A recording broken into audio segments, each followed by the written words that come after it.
Welcome to Felt the Food.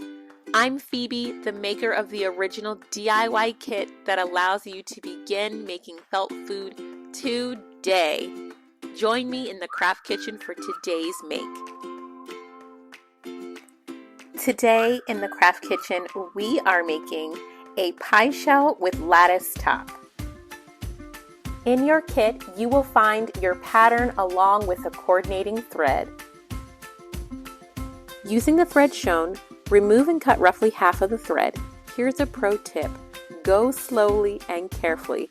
Untwist as you divide.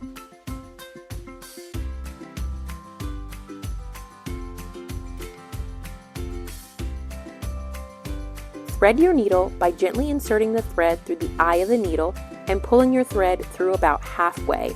In one hand, you will have your needle, and in the other, you will have the longest end of your thread. Using your needle, take the strands and divide so that you have only one thread. Holding firmly, wrap all of the thread around 3 times. Hold on to the knot and pull it all the way until you get back to the end. When you release, you will have what is known as a quilter's knot. Now we're going to put these 2 patterns together. We're going to do this using the blanket stitch. To begin your blanket stitch, you will insert through the back pattern. Now go through the top pattern and run your needle through to create that loop. This is going to be the start of your blanket stitch. I want you to put your needle down and watch again as I do this. Again, this is the start of your blanket stitch. Your next stitch will go through both pieces, and before securing, you will go back through the loop. Feel free to put your needle down and watch as I do a few of these stitches.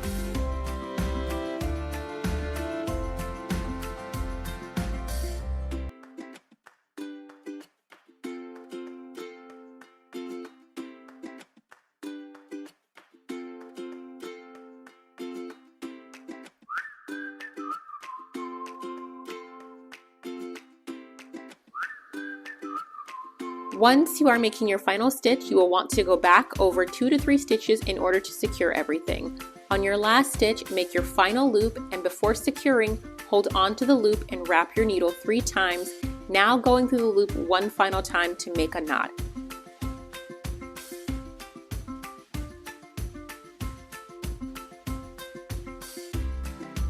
Insert your needle right next to your knot and go through your pattern to lose the thread.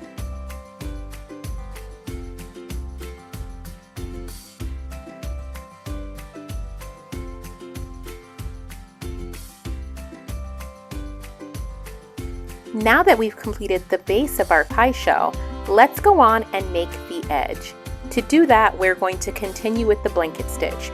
We're going to make the left edge, the top, and the right edge.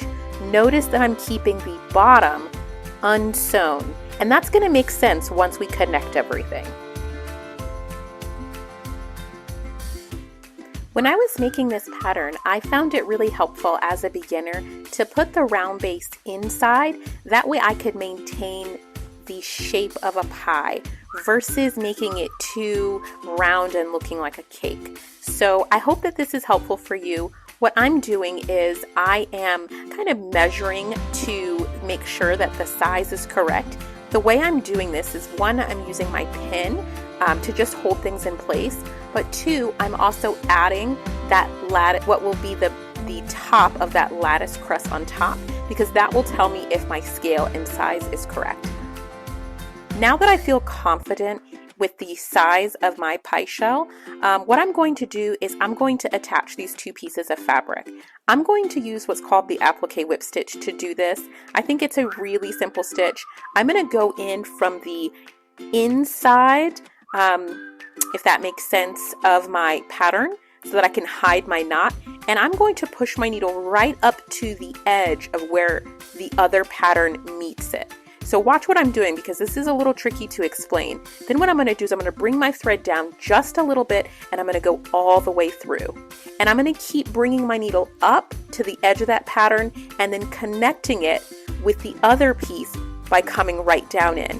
I'm going to make sure that I go a little bit slowly, and I'm going to show you this full video clip because I definitely want to make sure that you understand what I'm doing.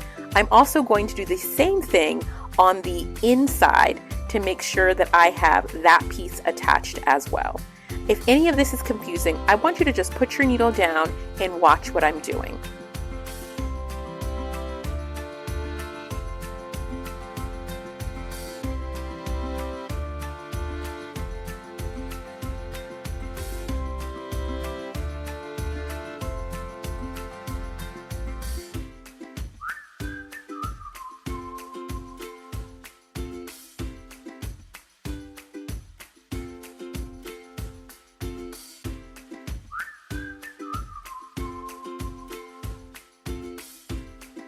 To secure the thread, in one hand, hold the loop and insert your needle, wrapping the loop thread around 3 times. Pull the thread through and you will notice you have made a secure knot. Insert your needle right next to your knot and go through your pattern to lose the thread.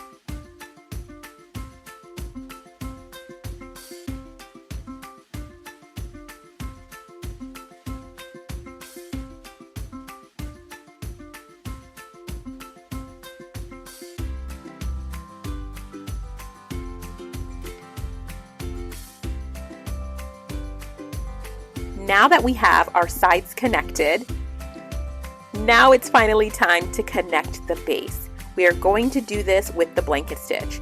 And remember I said I didn't stitch the bottom? Well, there's a very good reason why I didn't, because I think you would be doing twice the work. I also want to make sure that we have a way to tuck that knot in and hide it so that that's not something that's ever seen on the outside of our pattern.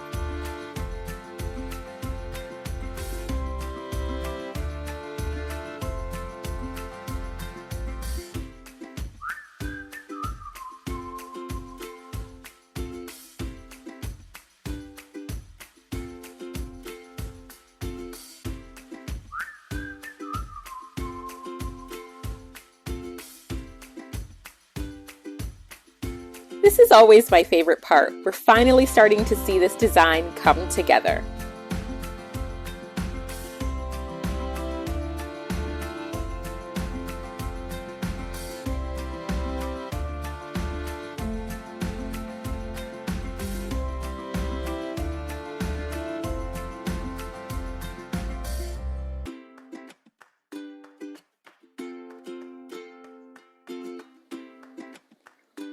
Once you are making your final stitch, you will want to go back over 2 to 3 stitches in order to secure everything. On your last stitch, make your final loop, and before securing, hold on to the loop and wrap your needle 3 times, now going through the loop one final time to make a knot. Insert your needle right next to your knot and go through your pattern to lose the thread. Once you've attached your base, don't forget to go back and make sure that your edge is also attached as well. This is one of those details that I don't want you to miss, but it absolutely is noticeable, and it just makes stitching it together makes for such a completed look. I absolutely love this pie shell. This was something that I was really eager to make, and I was excited to be able to create this pattern and make it 2 weeks into making felt food. So what an accomplishment. Now that the hardest part of our project is done, we can move on to making the lattice crust top. You have 12 strips, and what I've done is I've doubled the strips just for durability. So you'll notice that there are 3 different lines. They're doubled. You want to make sure that you have some coming in, some tucking down, exactly like you would do if you were making a lattice pie top. What I've done with all the places they intersect is I've added a few running stitches just to be able to tack them down. Don't overthink this too much. One thing I will say is the first time I made this, you could see all of my strings on the back. The next time that I made this, I made sure to use that second layer that I had. So instead of going whenever I needed to move my needle and move that string so that you wouldn't see it, I would just go in between. I hope that that's helpful. I think I'm trying to show you a little bit of that in the video. If any of this is confusing, put your needle down and watch what I'm doing. Here's a pro tip that I want to tell you sooner rather than later. Don't cut anything until you're absolutely sure that it all connects. That's one thing that you see me doing in the videos. I'm cutting a little sooner than I had hoped to because I was just excited and wanted to see the project completed, but you certainly don't have to. As you can see, the top will fit. Just take your time and don't be overly excited like I was. One of the things I also recommend doing is I would probably go back and do the bottom edge first over the top. Again, I wanted to see this project completed rather quickly, so I started just getting really excited and getting ahead of myself. It really doesn't matter the order that you do it. You can also do a running stitch if you find that it's a little, you're not comfortable with the amount of space that I've left you, but a blanket stitch will work just fine as well on the bottom. And then on the top, you're going to be able to do your blanket stitch. You do want to add a little bit of polyfill in the top. Because this is a very thin design on the top, you're not going to have a ton of space for that polyfill, so make sure that you're not bringing your needle down too much. That's it. I want to keep this very, very simple because you're going to have a lot of fun with this. I hope that you love this project as much as I do. Congratulations, you have made the pie base and lattice crust top. If you loved this video, please don't forget to like and subscribe. I can't wait to see what you make next.